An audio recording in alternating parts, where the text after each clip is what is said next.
নমস্কার, এলডেস ব্লগিং চ্যানেলের তরফ থেকে আপনাদের সকলকে আসন্ন শারদীয়ার তৃতীয় শুভেচ্ছা।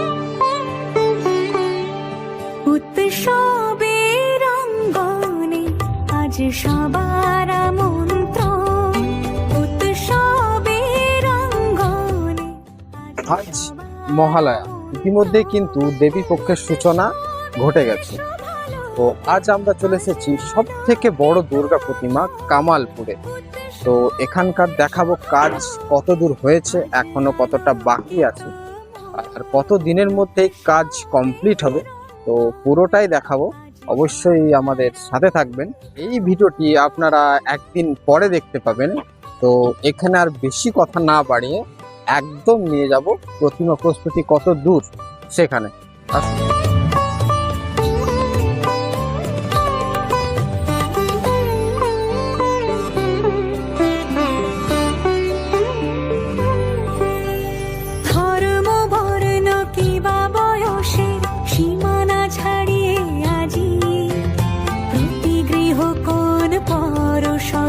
এখানে কাজ কিন্তু একদম অনবরত চলছে। শিল্পী ভাইরা সবসময় তাদের অক্লান্ত পরিশ্রম দিয়ে কাজ কিন্তু তারা চালিয়ে যাচ্ছে।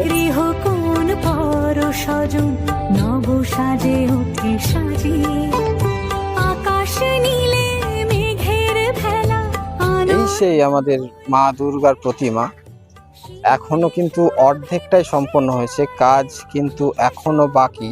ওপর দিকে এখনো অনেকটাই কাজ বাকি আছে। আর আমাদের মায়ের পাশে আছে কিন্তু গণেশের কাজটা 90% কমপ্লিট। এখনো হাতগুলো লাগানো বাকি আছে। আশা করি এটা দু একদিনের মধ্যেই কমপ্লিট হয়ে যাবে। মায়ের এই পাশে আছে কার্তিক, এটাও প্রায় সম্পন্ন, হাতগুলো শুধু বাকি আছে। আর এখানে যে মায়ের দেহখণ্ড যেটা বাকি আছে এখনো লাগানো, সেটা এখানে পড়ে আছে। আশা করি এটা দু একদিনের মধ্যে লাগানো হয়ে যাবে, তখন দেখতে আরো অসম্ভব সুন্দর লাগবে। এই সেই মায়ের যেটা ওপরে লাগানো হবে, দেখতে পাচ্ছ এটা এখন পলিথিন দিয়ে ঢাকা আছে যাতে বৃষ্টির কারণে নষ্ট না হয়ে যায়। আর এদিকে কিন্তু মা সরস্বতী একদম কমপ্লিট বলাই চলে। আর তার যে অলংকার এগুলোও কিন্তু রেডি, শুধু লাগানোটা বাকি আছে। সাইডে মা লক্ষ্মী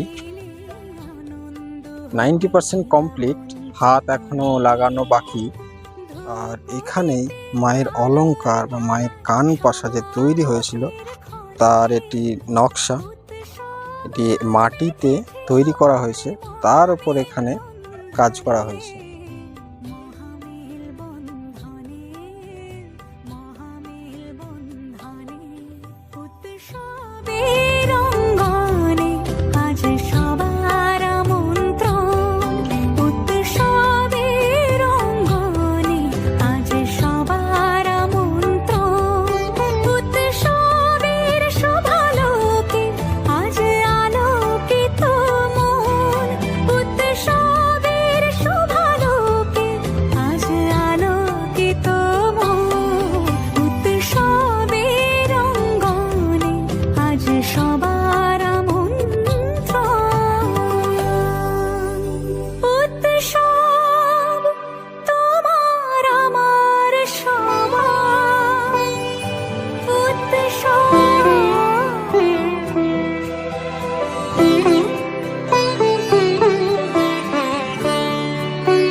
সবার আমন্ত্রণ, উৎসবের অঙ্গনে আজ শারদীয়ার আরো একবার শুভেচ্ছা জানিয়ে আমাদের এই পর্ব এখানেই শেষ করলাম।